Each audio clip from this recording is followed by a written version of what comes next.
sorry about that. I was just doing something called meditating before bed. Do you know what that is? It's when you sit quietly and tell yourself a story and imagine the pictures in your head. But right now, I'm going to tell you a story and you can see the pictures. This book is called The Troll and it's by Julia Donaldson. There once was a troll who lived under a bridge. That's where trolls are supposed to live. Meanwhile, far out at sea, there were some pirates who lived in a ship. That's where pirates are supposed to live. Trolls are supposed to eat goats, but no goats ever came trip-trapping over the troll's little bridge, so he ate fish instead. But one morning he heard a faint noise on his bridge. Up he popped, and he said what trolls are supposed to say. "Who's that trip-trapping over my bridge?" "I'm not trip-trapping, I'm scuttling," said a tiny black creature. "And I'm a spider." "Oh, bother, thought you were a goat," said the troll. "No, goats have fur," said the spider. "Never mind, I'll eat you anyway," said the troll. "You'll make a nice change from fish." "Oh, please don't eat me," said the spider. "Why don't you go further down the river to the next bridge? It's a much better bridge for goats." "All right then," said the troll. So he packed up his frying pan and his cookery book and off he strode. Pirates are supposed to dig for treasure, and these pirates had a treasure map with a rhyme on it. Between the palm tree and the rocks, 6 feet deep, lies a treasure box. They sailed and they sailed until they reached an island.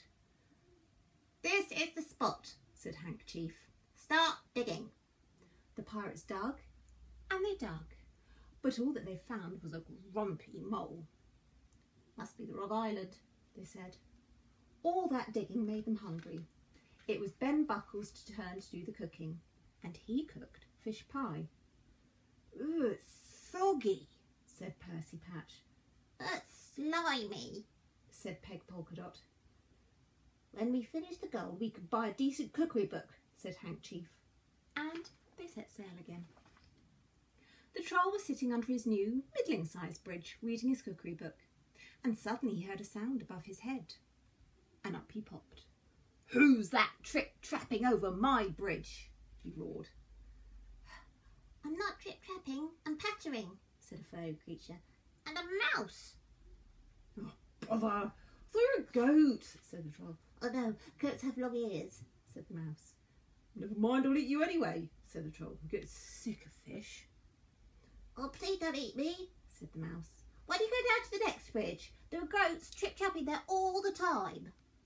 "Very well," said the troll, and he packed up his things and off he strode. Meanwhile, the pirates had discovered another island.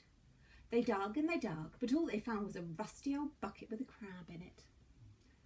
"It's the wrong island again," they said. That night Percy Patch did the cooking, and he cooked fish soup. "Ooh, it's bony," said Bunbuckle. "It's briny," said Polkadot. "If only we could find the gold, we could pay for a proper cook," said Handkerchief. The troll was frying fish under his new big bridge when he heard a sound above his head, and up he popped. "Who's that trip-trapping over my bridge?" he bellowed. "I'm not trip-trapping, I'm not a pig," said a creature with long ears, "and I'm a rabbit." "Oh, bother, I thought you were a goat," said the troll. "Oh no, goats have hooves," said the rabbit. "Never mind, I'll eat you anyway," said the troll. "Anything's better than fish." "Oh, please don't eat me," said the rabbit. "Why don't you walk down to the next bridge? There are herds and herds of goats trip-trapping over that one." "You sure?" asked the troll, and once again he packed up and off he strode. Meanwhile, the pirates were digging on a new island. They dug and they dug, but all that they found was an old Wellington boot with a nest of centipedes in it. "Oh, we'll never find the right island," they said. And that night it was Peg Polkadot's turn to do the cooking, and she cooked fish cakes. "Ooh, they're sticky," said Bunbuckle. "They're sandy," said Percy Patch, and Hank Chief said nothing. He was too busy being sick on the other side of the ship. The Troll's river grew wider and wider. Then it stopped being a river and it flowed into the sea. The Troll found himself on a sandy beach.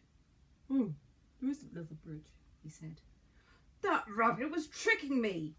But then he spotted some hoof prints in the sand. Oh, a goat at last, he cried. And he looked around, but he couldn't see any goats. Never mind, probably come back tomorrow, he said. The Troll followed the hoof prints. They led him to a stop between a tall palm tree and two big rocks. I know, he thought. I'll dig a pit.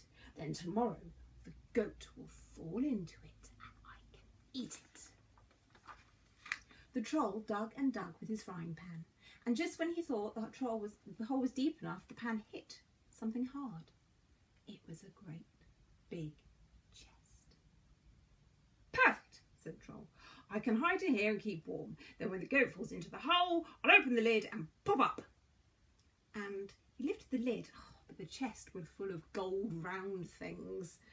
These are no use to me, he said, and he threw them all into the sea. And then he climbed into the chest and lay down. Tomorrow I can have goat for breakfast instead of fish, he thought as he drifted off to sleep. It was dark when the pirates arrived at the next island. This is the spot, said Hank Chief. But someone's been digging here already, said Ben Buckle. Oh, don't say they've found the treasure before us, said Percy Patch. No, look, here it is, cried Peg Polka Dot. The chest was heavy. Oh, it must be full of gold, said Hank Chief. Quick, back to the ship, before anyone stops us. The Troll was woken by a loud bang. Oh, that's my breakfast falling in the hole, he thought. But why was the chest heaving and swaying? And why was the lid opening? Surely goats couldn't open lids. The lid opened wide. Staring down at the Troll were 4 angry pirates. Where's the gold? Shouted Hank Chief. I threw it into the sea, said the Troll. The plank, the plank, yelled Ben Buckle and Percy Patch. Make him walk the plank. The next second the pirates were pushing him onto it. Who's that trick-trapping over my plank? Jeered Hank Chief. I'm not trick-trapping, I'm shuffling, said the Troll in a very small voice. I'm a troll. He reached the end of the plank. His knees were knocking. Jump! Yelled the pirates. But then Peg Polka Dot came running up. Wait, she said. I found something else inside the chest. In one hand she held the Troll's frying pan, and in the other she held his cookery book. Stop! Called Hank Chief. He looked at the Troll in a new way. Can you cook? He asked. Yes, said the Troll. And yes, shouted the pirates. Then you could stay, said Hank Chief. Oh, thank you, said the Troll, and he shuffled back along the plank. When shall I start? Now, said Hank. The pirates showed the Troll the ship's kitchen, and the Troll grinned. He turned to his favourite page in his cookery book. Shall I make us a nice goat stew? He asked. Goat? Goat? The pirates don't eat goat, said Hank Chief. We want what pirates are supposed to eat. What's that? Asked the Troll. Fish, said the pirate chief. I hope you enjoyed the book. I hope it's calmed you down and you have a lovely, relaxing bedtime. Sleep tight. See you soon. Bye.